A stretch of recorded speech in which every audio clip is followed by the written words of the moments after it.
चलिए ये क्वेश्चन देख के बताइए। हाँ, जीपी से रिलेटेड है क्वेश्चन है ये, और 24 जनवरी का शिफ्ट 1 का ही क्वेश्चन है। इसमें बोल रहा है let 729, 9 B A sequence and pn denote the product of the first n terms, है ना। आप product of the first n terms याद करो, क्वेश्चन को ध्यान देना। Of this sequence if summation if देखता to summation n equal to n से 40 ब्रैकेट में pn को पावर 1/n इक्वल टू 3 का पावर अल्फा माइनस 1/3 का पावर बीटा एंड जीसीडी, मैंने कॉमन क्या बोलता है, ये एलसीएम होता है ना, एक ऐसी एचसीएफ होता है, GCD alpha beta equal to under alpha plus beta की वैल्यू हमको पूछ रहा है। 73, 74, 75, 76 ईयर्स का आंसर है। तो आपको समय पहले दिया जा चुका है और कुछ लोगों ने बनाया, कुछ लोगों ने तो स्टार्ट ही नहीं किया। तो इस टाइप का क्वेश्चन सबसे पहले आया तो देखो कि ये जीपी में है तो इसका पावर लिख लो, ये है ना। 729 को जब फैक्टोराइज करोगे ना तो 3 का पावर 6 आ जाएगा, ये 3 का पावर 4 आएगा और 3 का पावर 2, इस प्रकार 3 का पावर 0 एंड सो ऑन चलता जाएगा ना। मतलब ये एक का है ज्योमेट्रिक प्रोग्रेशन है, ठीक है। अब आपके क्वेश्चन में कह रहा है ये, इसको ध्यान से देखना है, अल्फ़ा बीटा की वैल्यू को हमको निकालना है। अब देखो क्या बोल रहा है ये 2 summation n is equal to 1, ये 40 pn का power 1/n is equal to 3 alpha minus 1/3 beta. चलो अब देखो 2 को नेग्लेक्ट नहीं करना है आपको।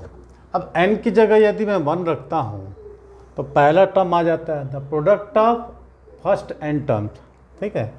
तो कितना आ जाता है मेरे को, 3 का पावर 6 ही आ जाता है, ध्यान देना।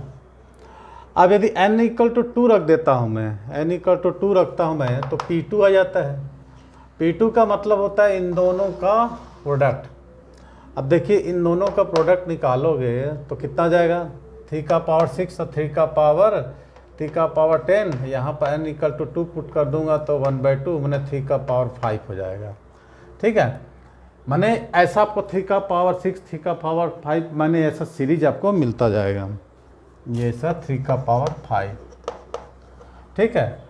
अब देखो यदि n की जगह यहाँ मैं कहाँ गए 3 पुट कर दूँ तो ये हो जाएगा P3, मैंने फर्स्ट 3 टर्म्स है ना, ये देखो 3 तो 6, 4, 10, 2, 12, 3 का पावर 12 हो जाएगा। n की जगह मैं यदि 3 रख देता हूँ ना तो 1/3, 3 का पावर 4 ऐसा कुछ आ जाएगा, ठीक है। क्वेश्चन को लिखना है, समझना है, देखना है। प्लस P3 मैंने 3 का पावर 4, अब ऐसे ही करके 3 का पावर 3 और कहाँ तक जाना है, 40 तक जाना है। बस आपके पास क्या है, इसके बाद सम ऑफ n टर्म्स का आंसर आपको निकाल देना है।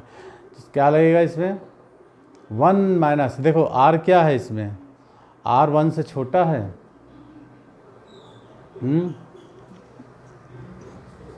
r निकालो, देखो छोटा जाएगा ना, तो आप इसमें निकाल लो 2a कितना, 3 का पावर 6, 1 माइनस r कितना हो जाएगा।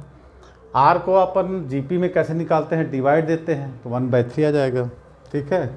इसको 3/5, 3/6 तो एक कटेगा, तो 1 से छोटा है ना तो यह a 1 minus r1/1 minus r लगाएंगे तो 1/3, कितने तक बोल रहा है, 40, ख़त्म खेल। आपको कंपेयर किससे करना है, आपको ये दिया हो 3 का पावर अल्फ़ा माइनस 1/3 का पावर बीटा, तो बाद में लिखेंगे, पहले से सॉल्व कर लो। 3 का पावर 2 इंटू 3 का पावर 6 और 1 माइनस 1/3 का पावर 40 हो जाएगा 2/3, ठीक है। इसको आप सॉल्व कर लो। अब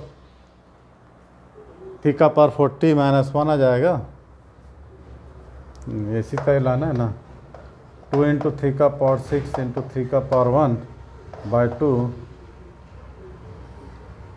है ना, और यह हो जाएगा कि 3 का पावर 40 -1 अपॉन 3 का पावर 40, ऐसे ही कुछ आ जाएगा। तो ये 2 तो कट गया, तो क्या आ जाएगा आपके पास 3 का पावर 40 -1 अपॉन ये 6 के साथ 3 का पावर 33, 6 1 और ये कट जाएगा ना। अब आ गया आपके पास कितना 3 का पावर 40 -1 और 3 का पावर 33। इससे आप कंपेयर कर सकते हो 3 का पावर अल्फ़ा -1 और 3 का पावर बीटा। अब क्या बोलता है GCD 1 अल्फ़ा बीटा, ठीक है। तो अल्फ़ा इक्वल टू 40 आ गया और बीटा क्या था 33। जब दोनों का आप जोड़ दोगे अल्फ़ा प्लस बीटा तो आपका आंसर आएगा 73, जो कि कौन सा है, ऑप्शन नंबर फर्स्ट है। चलिए कॉपी कीजिए। यदि इंस्टाग्राम में आप देख रहे हैं, फेसबुक में, तो 98261 और 59761 पर सर्च करेंगे, राज कोचिंग क्लास चैनल आएगा, तो उसको सब्सक्राइब कर बेल आइकन दबा लें और आपको ऐसे ही JEE mains advanced related question मिलते रहेंगे। चलिए नेक्स्ट क्वेश्चन करते हैं।